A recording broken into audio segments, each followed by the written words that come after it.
This episode of the LCTV News is brought to you by Columbia Insurance Agency, serving the Lynn community for over 60 years with home, auto, and business insurance.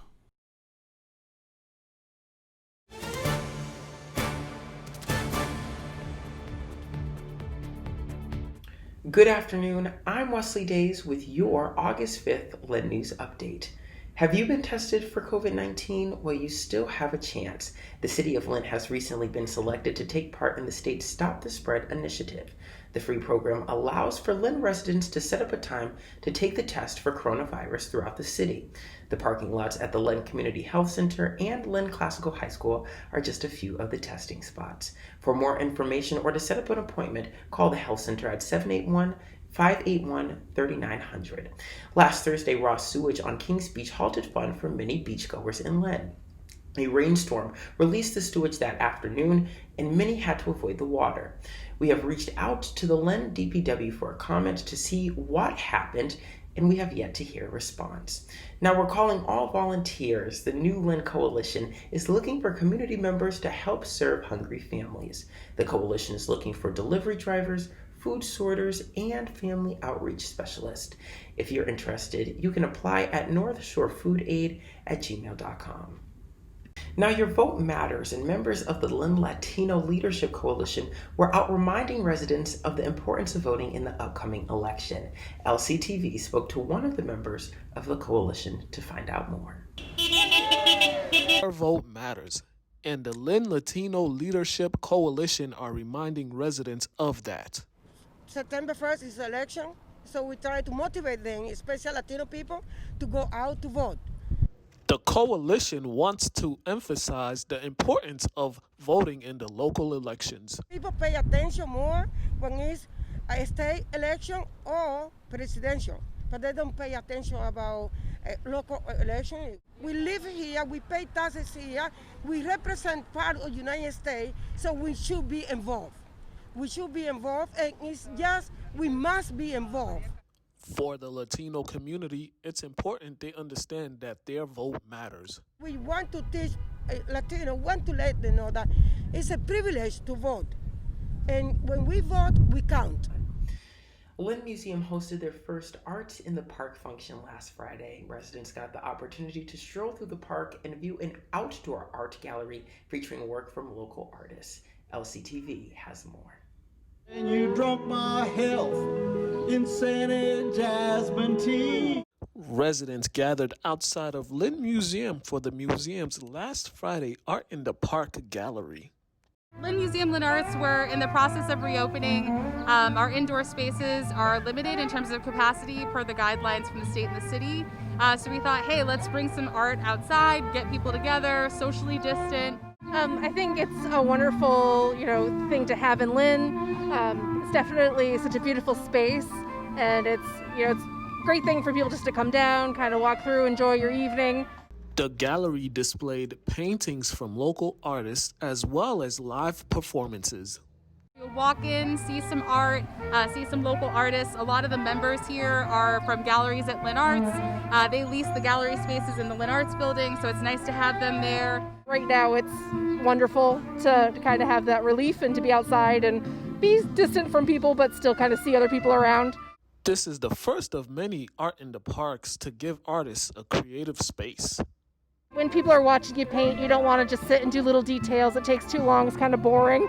So it was something that could get done fast, and hopefully people would enjoy watching. So hopefully the first of many events that we're going to be doing outside to engage people, give them something to do that's free, fun, and safe. For LCTV, I'm Mukala Kabongo. Over the weekend, students from the KIPP Academy organized a march to honor those who lost their lives to police brutality. LCTV was on the scene. Stand up, take my people with me, together We needed to figure out to make a change, and we were just tired of sitting and waiting for someone else to do it. So just being able to finally take initiative and say that this is our school and this is our community, and we can't allow stagnancy and not doing anything anymore. The students are the now, and they are our future. So first of all, I want my students to be critically conscious high achievers, not just students who pass tests, not just students who get into college to and through, but students who are critically conscious, starting first by unpacking the choices that I make and pushing us to do better and be better because they lead and we follow them. They saw the space to start making some changes, not just within our school, but in our community, and really took that opportunity, and I anticipate they'll continue to do so.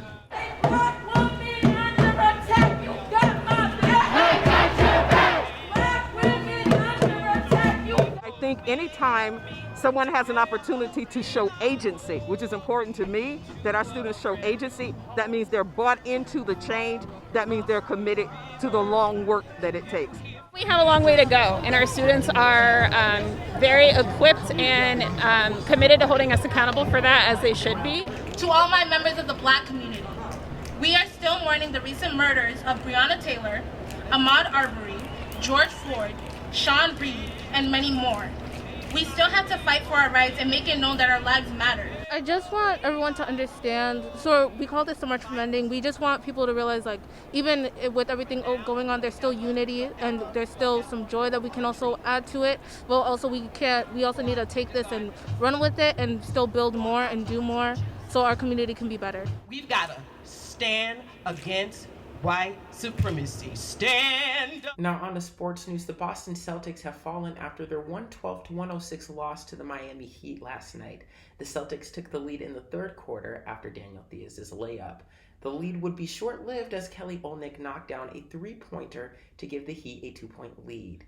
The Heat would seal the game in the fourth on a Duncan Robinson three-pointer, following a Celtics turnover that extended the lead to 108-98. The Celtics are back on the court tonight as they take on the Brooklyn Nets. Tip-off is set for 9 p.m. The Boston Red Sox have fallen to 3 wins and 8 losses in the season after last night's 5-1 loss to the Tampa Bay Rays. After a first-inning homer by Mitch Moreland, the Sox could not generate any offense. Rays pitcher Charlie Morton struck out 5 batters after giving up the home run to Moreland. It was a rough outing for Red Sox pitcher Nathan Eovaldi, who allowed 4 runs on 6 hits through 5 innings before being pulled. The Sox look to bounce back tonight as they close out their 2-game series with Tampa Bay. First pitch is set for 6:40 p.m. Now on this edition of the Lynn Lowdown, we spoke with Elections Chief Janet Rowe and Election Administrator Karen Richard. Here is this week's Lowdown.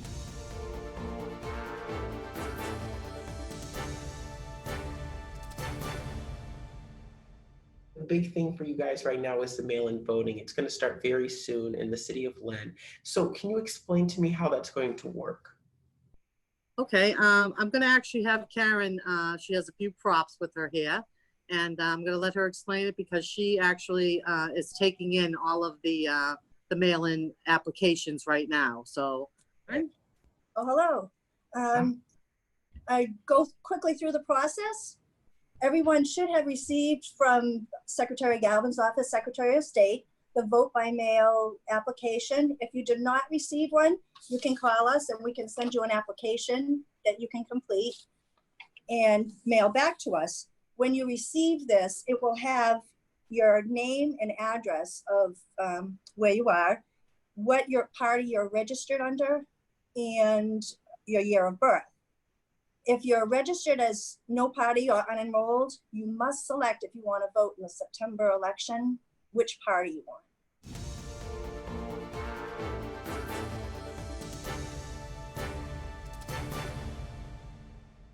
To watch my full interview, visit the LCTV website. This has been another edition of the LCTV News 8 Update. I'm Wesley Days.